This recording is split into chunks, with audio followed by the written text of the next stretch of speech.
تو مشکل الفاظ جب استعمال کیے تو آدمی اس کو اٹھا کر یہ کنارے کر دیتا ہے، کہتا ہے اس کو ہم کیا پڑھیں، اور یہ سمجھ بھی نہیں آتی۔ ایک دو چیز ہوتی ہے، ایک لکھنے والا ہوتا ہے اور ایک قاری ہوتا ہے۔ سوال یہ ہے کہ آپ اپنے لیے لکھتے ہیں کہ آپ اپنی بات کو دوسری تک پہنچانا چاہتے ہیں۔ اگر دوسری تک پہنچانا چاہتے ہیں تو آپ اسی کی اس کے دماغ میں وہ الفاظ جا سکیں، وہ سمجھ سکیں، اس زبان میں آپ کو لکھنا ہے، نہ کہ اپنی زبان میں مقفع اور مسجع اور بالکل بھاری بھرکم الفاظ استعمال کریں۔ بھاری بھرکم ہوتے تو آپ ہی پڑھیں گے، آپ ہی لکھیں گے، آپ ہی پڑھیں گے۔ تو کوئی بھی بات ہو، آپ اگر داعی بننا ہے تب بھی آپ کو اسی زبان کو حاصل کرنا پڑے گا جو زبان لوگ بولتے ہیں۔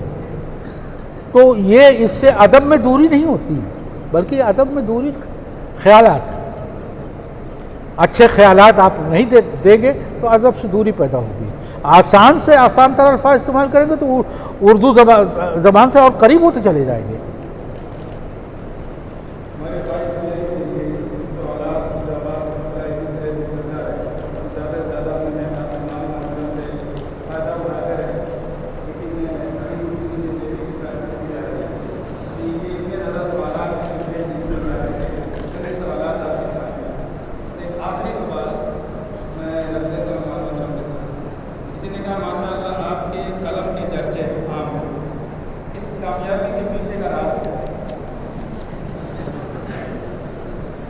دیکھیے، میں نے اپنے قلم کو نہ کبھی اہمیت دی ہے اور نہ اہم سمجھتا ہوں۔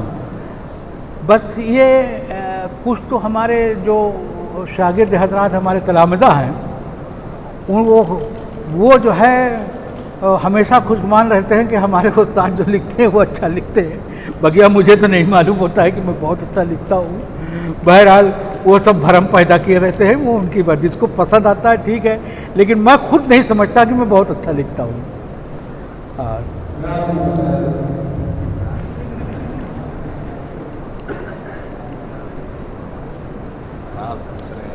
جی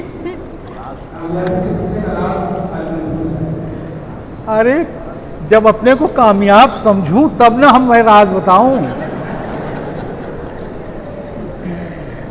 ابھی تو یہ ضرور ہے کہ جو تدریسی دور رہا ہے، میں ذرا لاپرواہ قسم کا واقعہ، لکھنے کی عادت تھی لیکن کوئی چیز چھپوانے کی عادت نہیں، لکھتا تھا اور اس کو اٹھا کے رکھ دیتا تھا، تو چیزیں کچھ محفوظ رہتی تھی، کچھ ضائع ہو جاتی تھی۔ میں ہمارے تلامذہ تھے ان چیزوں کو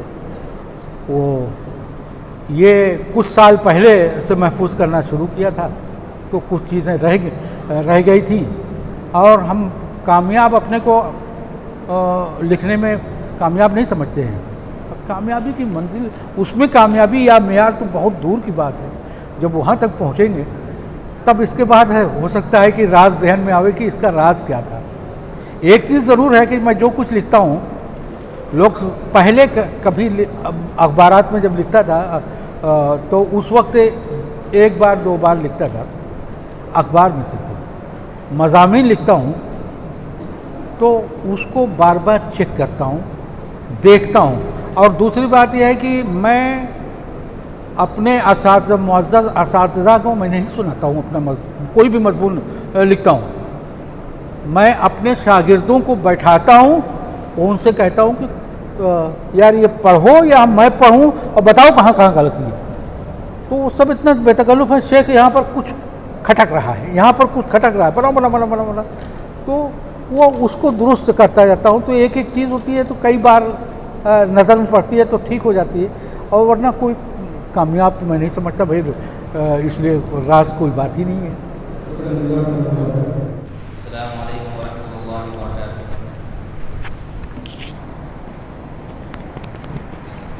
حامدا ومصلیا اما بعد،